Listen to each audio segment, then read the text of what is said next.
Let's turn now briefly to the great 14th Dalai Lama, who we can see, if not from our outsider's perspective as a holy reincarnation the way the Tibetans do, at least we can see him as the finest product of the Tibetan Buddhist culture. Sort of Tibet's great, the Indo-Tibetan Buddhistic stream and river, it's their greatest export, is he himself. He's the proof of the pudding of their education system, of their social and ethical outlook, and their scientific insight into the nature of life, you could say.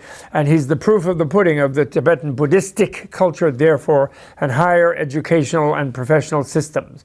He lives and works for what he calls his three major aims of life. And that is, he says, as a human being, I live for the promotion and cultivation of universal human values, what I call the common human religion of kindness. And that's my religion. And that's everyone's religion, whether they're religious or not. They have to be kind, they have to receive kindness, they have to give kindness, or life is unbearable. Two, as a simple Buddhist monk, he says, I am, quote, as a simple Buddhist monk, I live for the cultivation and promotion of greater mutual understanding and tolerance among the planet's major religions and ideologies. Because, religions and ideologies, and by there, communism, capitalism, we talk about seemingly secular things, but then the religions are supposedly non-secular, but all of them kind of become controlling guidelines for people's lives, and they all can have a version. They all have versions where they're completely intolerant of any other, and completely intolerant means they will make lethal confrontations with people who hold other ideologies or other religions, like the communist capitalist Cold War, like potential jihads, like Christian persecutions, crusades, this kind of thing, or like fights between Buddhists and Tamil Hindus, Buddhists and Muslims in Burma, Buddhists and Tamils in Sri Lanka. These kind of interreligious intolerances are too dangerous and fatal in the world today. And the Dalai Lama therefore lives to promote greater mutual understanding and tolerance, where each one of these great ideologies and religions can see the good points of the other one and realize that it's a bad point for itself to be intolerant of the other one and extremist. And it's dangerous, and it's self-destructive. And his third thing, as a Tibetan, he says, I must speak the truth about Tibet. I must wield the weapon of truth, that's what he calls it. What is the true history and the true story? I must continue my appeal, which is nonviolent, for dialogue with the Chinese rulers and people. And I have conceded and do concede Tibet's sovereignty, in fact, which historically it enjoyed, to the Chinese Union in exchange for receiving true autonomy for my people as a minority defined in the Chinese Constitution as deserving of cultural and economic autonomy. That I willing to make that. And we don't want violent liberation struggle. We want dialogue. And he maintains that as a Tibetan. And so those are his three aims of life, his three duties as a human being, he always says, which is quite nice. Contrary to the general perception of Tibet as a lost cause, and considering its assimilation and sinification by China a fait accompli, the Dalai Lama walks his Buddhistic talk by holding an optimistic view that China will discover that its own best interest lies in following its own principles and realizing that an autonomous Tibet, as a voluntary participant in a Chinese union, is a far greater asset than a partially ethnocided Tibet hovering in the world's mind as China tries to find acceptance as a great power, making a responsible contributions to the world as a whole. And yet, those beings under its power, who are widely known, the Tibetans, and nowadays the Uyghurs in Xinjiang, those under its power, it's ethnociding them and oppressing them violently and fatally, and everyone knows it. How do they expect people to trust them to have power over the people and come and invest and own one's local power station or radio station or whatever? Why would Taiwan expect they will be safe being in union, for actual total union with China? They're quite united really, but to totally accept it when the other people under China's power are being treated so badly. It just makes no sense in a modern, you can't hide reality from people in the modern world. It's impossible. In fact, The Dalai Lama's optimism extends to his vision of the fate of the earth as a whole, which he sees as excellent. He's very optimistic about it. And he's even made me become optimistic, who was not naturally so. Because he's sure that we are going to rationally rise up to overcome the challenges we face as a whole humanity. He speaks of 4 sources of his hope for the future. Number 1, he noted and pointed out to me that in 1900, everyone in the world considered war an inevitable natural event. It's like peace is just time passing between wars, and it's normal that there's going to be wars. That's the way it was in 1900. And in fact, everyone considered it the arbiter of all real decisions among nations and people, resulting in borders, in languages, in habits of every kind. Whereas in 2000, everyone was completely sick of war, considered it not solving anything ever, after they've suffered through the world wars and the Cold War with all the proxy wars, and everyone was aware of the self-defeating power and magnitude of the weapons that made war unwinnable.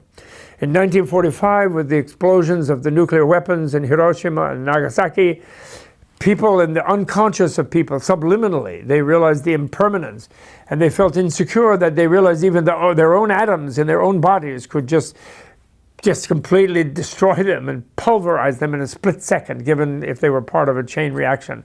And it gave people a different sense of their grip even over their own embodiment, subliminally.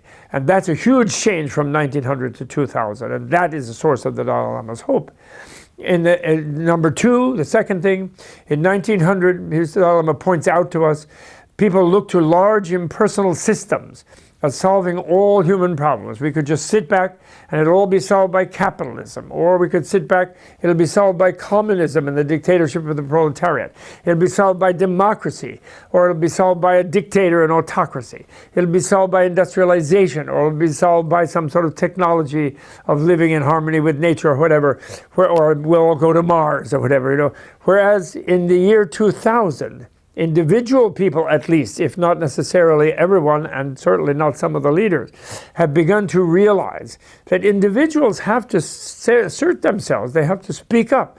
They have to take up a kind of universal responsibility for the world's problems.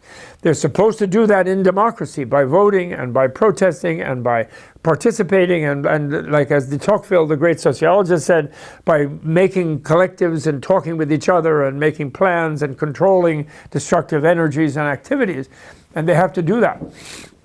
And here I have to recall, this is his second source of hope, and I have to recall how strongly he harps on this. I recall of an event when His Holiness received the Templeton Prize, and he was in St. Paul's Cathedral in London. And the prize was $1.7 million because Mr. Templeton wanted to give more money for progress in religion than you get for the Nobel Peace Prize or for the science prizes. He wanted that spirituality to be more compensated, in other words. And the Dalai Lama immediately gave it away. He brought a letter saying who he wanted to give it to, Save the Children and the Science Dialogues. But when he gave his talk, his whole talk was about how, thank you, he said to the people. You have come here to congratulate me on receiving this award. And I'm happy to receive it, and I'm happy to rechannel the resources to these people I've always wanted to help, because they were so kind to us Tibetans when we came out destitute as refugees in the 60s. The English Save the Children International Foundation. And I'm earmarked for malnourished children in India. And he said, and so thanks for coming to congratulate me, but you cannot sit back and think that some amazing people who get awards and win prizes or who are elected to offices and things are going to save you. You cannot think that these people are going to do it for you. You have to take steps yourself. You have to do something yourself about the problems on your own level at whatever magnitude you're capable of doing it. We all have to become activists, and we can't just think and imagine and pray. We have to act and do what we can do in the right direction. And we all know intuitively what is the right direction, and we have to do it. So you can't depend. I can't really do it. I'm happy to do this, I'm happy to rechannel it, but you have to take universal responsibility. Every individual does. And that's another product of the Buddhistic science, realistic science about the way societies work. And 3, in 1900, another source of his hope, the third source of his hope for the future, is that in 1900, people just threw their garbage over the wall, threw their trash into the river, pumped their sewage here and there, polluted everything from their factory, and they never thought twice about it. Nature was just there to absorb it. That's what nature was all about. And whereas in 2000, we have reached awareness that our deeds are part of nature and they influence it with magnified power by our technologies, and therefore we have to be responsible for the destructiveness of our interaction with it, and we have become concerned about the environment, and we don't want to throw garbage, and we're figuring out how to clean it up. And even the air is polluted by the climate change and the carbon being pumped into it and so forth.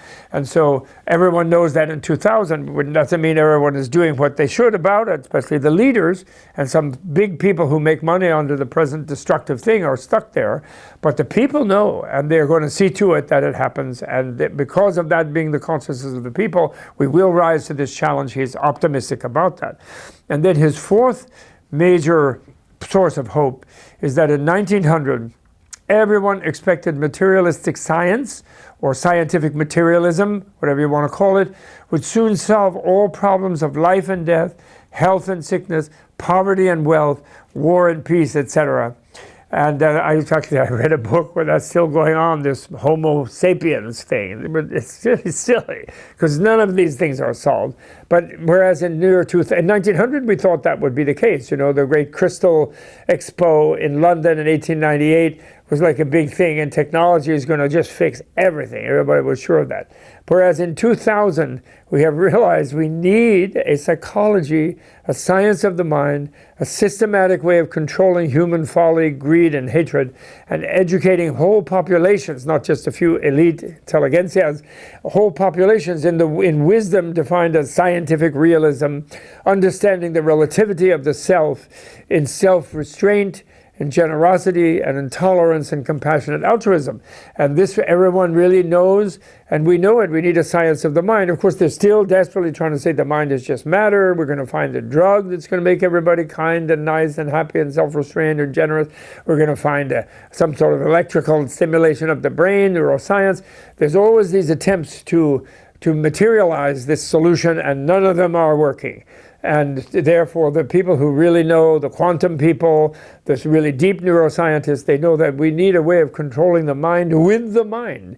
And actually, a lot of people in the masses know that because they are regressing, many of them, to some sort of religious fundamentalism, thinking that the religions are going to do it for them, which also is not necessarily working, because then they get stuck in old-fashioned religious extremism. So what we need is a science of the mind, a science of spirituality, not just go back to old-fashioned ones, although the old-fashioned ones, if not adopted extremistically, are useful. That's in his second thing. So that's his other source of hope, that we will turn to education. For example, here in the universities, we are educated to learn skills and languages and get data and information and sciences and things, but we're not really trained to change the quality of our subjectivity. We're not taught to develop higher levels of concentration. We're not taught to develop higher awareness of our emotional responses and reactions. We're just expected to behave well and not use our skills in negative ways, to go out and make money and be harmful to people, whatever, and not be ethical, actually. We're not taught that, and we can be taught that. It doesn't mean we're going to be enrolled in this or that religion. We're taught that as a matter of mental hygiene, you could say, and we should be taught that. And we need that. We need that kind of enlightenment-oriented education that's based on a knowledge, and a realistic knowledge of how the human mind works and how the human being can deal with their own mind and overcome the denial of these things. That's really, really important. Of course, there are still strong minority forces on the planet, as we see every day in the news, trying to maintain denial of these four positive trends. That we have a leader who denies climate change with huge floods, fires, earthquakes, what have you.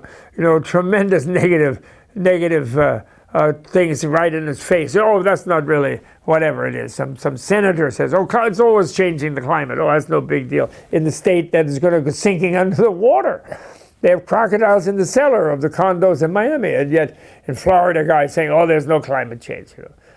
And so the Dalai Lama is confident, however, that the majority of the world's people will eventually prevail over these atavistic social, psychological, and scientific reactionaries.